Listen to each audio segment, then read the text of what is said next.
tutti, Una vita on the road oggi è al Teatro Comunale di Cesenatico e intervisteremo Vigù. Ciao, ciao a tutti. Vai, posso iniziare? Puoi iniziare. Allora, hai lavorato per 5 anni come animatore turistico nei villaggi. Cosa ti ha Oggi Una vita on the road blog è al Teatro Comunale di Cesenatico e stiamo per intervistare Vigù. Ciao a tutti.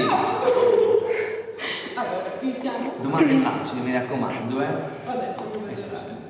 Allora, hai lavorato per 5 anni come animatore turistico. Cosa ti ha insegnato questa esperienza lavorativa?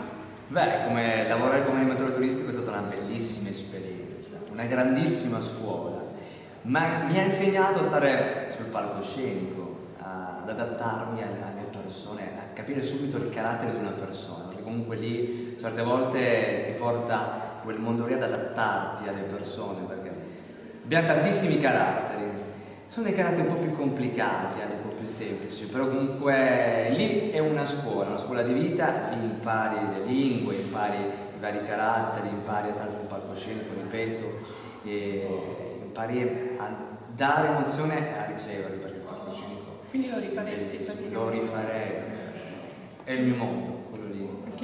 infatti mi manca. Allora, questo è il secondo anno che tenti di partecipare a Saremo Giovani, ma sempre con esiti negativi. Continuerai a tentare? Allora pensavo mi sia provato a smettere. Non lo direi mai, partecipare a Saremo Giovani, sempre con esiti negativi. Chissà come. Continuerai a tentare? Guarda, Sanremo, la strada di Sanremo è difficile, c'è un percorso che sappiamo benissimo che forse bisogna passare da altre strade per arrivare verso quella porta lì, bussare, magari trovare qualcuno dall'altra parte che la apre. Non lo so se ritenterei Sanremo. E che emozioni hai provato nel partecipare alle selezioni? Beh, alla fine non sono andato lì di presenza, alla fine tu mandi il brano con l'etichetta discografica, poi l'ascoltano, se l'ascoltano. E poi alla fine selezionano. Quindi pensi che sia più facile per un ragazzo che esce da un talent partecipare? Sia più facile comunque per una persona che è già dentro a quel mondo lì, quindi sai, una volta che fai il talent è più facile. Ripasso. Urlo. Ciao